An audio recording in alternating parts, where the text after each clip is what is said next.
How many of you have set a major goal for yourself? Not just like going to the grocery store, but something that you knew would take years, maybe even your whole career to achieve. For me, that was making a career out of music. I wanted to play guitar, tour in bands, see the world, and today I'm here in Singapore with Weezer after having played 3 shows in Australia. One of them was a stadium show with Kiss. I'm smiling because I'm doing the thing I set out to do. Not sure I'm running playback on this tour, but it still counts. I've gotten to play guitar in almost every state now, Canada, the UK, Germany. I've achieved probably more than I thought I really would. And on some level, it kind of feels like I've reached that career precipice. Obviously not Taylor Swift level by any stretch of the imagination, but I have been involved and am involved with music at a pretty high level. Just take a look at that view. This feels like we're doing it. This is a cool hotel, got a nice view. I'm in Singapore doing the thing. I've ultimately achieved what I thought would be my dream career. And let me tell you, it doesn't really feel like I thought it would. For those of you who don't know anything about me, which I'm pretty sure is the majority of you probably don't know much about me, I was a little bit of a nerd in high school. I took 12 AP classes, I had a 4.75 GPA. Every single one of my teachers my high school year was telling me to major in their subject, and I didn't really listen to that advice. I felt called, as much as a high schooler knows their calling, I have no idea.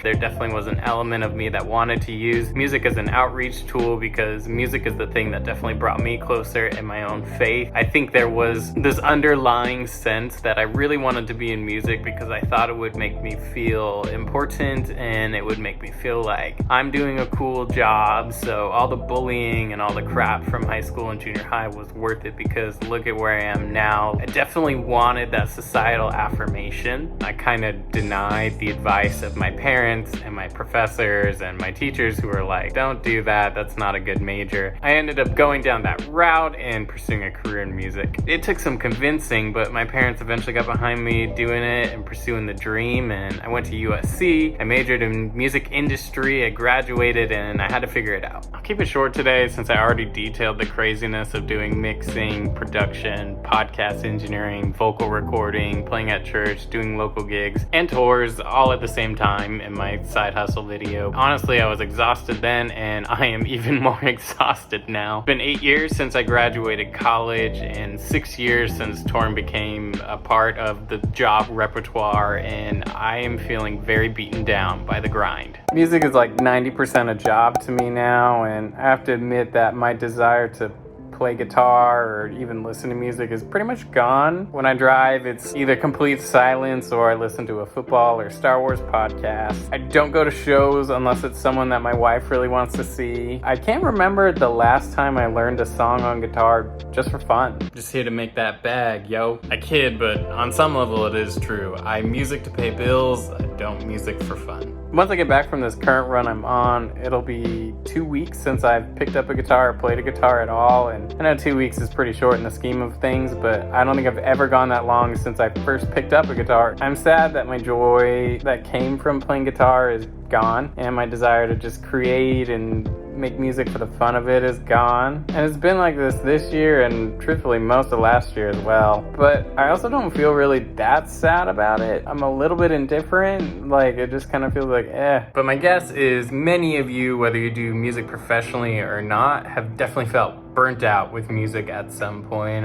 Even Mateus Sasato had to take a break. I think it's important to acknowledge that it's okay to feel burnt out and it's okay to give yourself a break. Music isn't gonna disappear because you stop playing for a day or 2 days or 2 years, I don't know. The difference for me is that because I play music to pay bills, I feel kind of trapped. I actually applied to over 100 jobs and only got 2 interviews. Playing guitar, being a music director, running playback mean nothing to an HR rep. I'm a very competent individual and I just want someone to give me a chance. Or, maybe there's just a reason that God's keeping me on the music journey for right now. At any rate, I know what I do is a difficult thing to achieve, and it's definitely something that so many people are gonna try their whole life to achieve and they'll never get there. I hate that this probably comes off on some level as ungrateful, and it's not that. I am definitely grateful. I'm in freaking Singapore right now. so cool, and I'm not just here for fun, like I'm getting paid to be here. I'm working with a legendary band. These are blessings. They are not curses by any stretch of the imagination. Please don't hear me saying that, but it is difficult when you don't find joy in what you do and you feel like it's just kind of draining you. And it's hard because this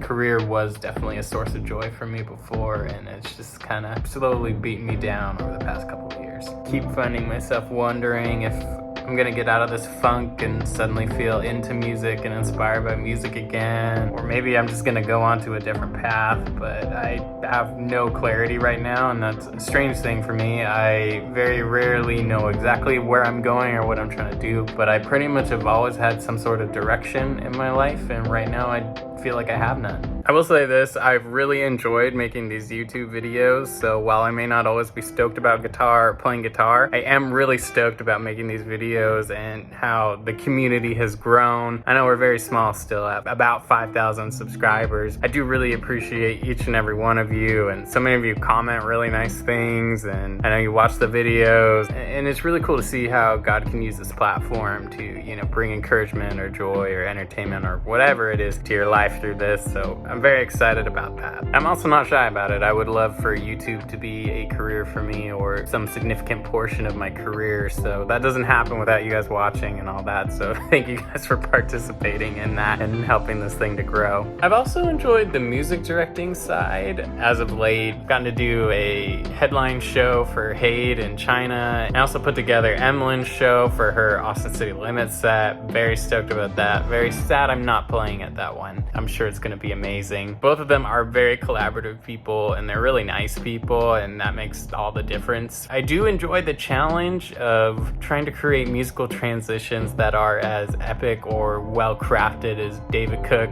and what he did with Taylor Swift. I mean, that show was pretty incredible, and the musical transitions are so smooth and sleek and clever. Like, oh man, it's like Caleb Williams running the USC offense. It's just a thing of beauty. So note to church music directors, I think you can incorporate these kind of transitions in church too. I'm pretty sick of hearing a trash can after every song. Every song doesn't need to end with drums going shh into the next song. That is it for my stump speech. I digress. So I guess for now, I'll just keep playing and keep praying. Probably should have said praying first. That is more important than playing guitar, but I will keep praying and keep playing, and maybe even keep applying. There's one thing I am, it's determined to keep moving, so I'm gonna keep moving forward, and whether I come out of this funk with a greater fervor for music and I keep going forward in this field, or maybe it's YouTube, or maybe it's a combination of the two, or maybe I'm gonna go back to school and become an engineer. I don't really know. That's probably not gonna happen. That's a lot of schooling. But anyway, thanks for coming to my TED Talk on my 31-year-old existential crisis in music. If you enjoy these kind of real talks, they happen fairly frequently on this channel, so be sure to like and subscribe, and I will catch y'all in the next video.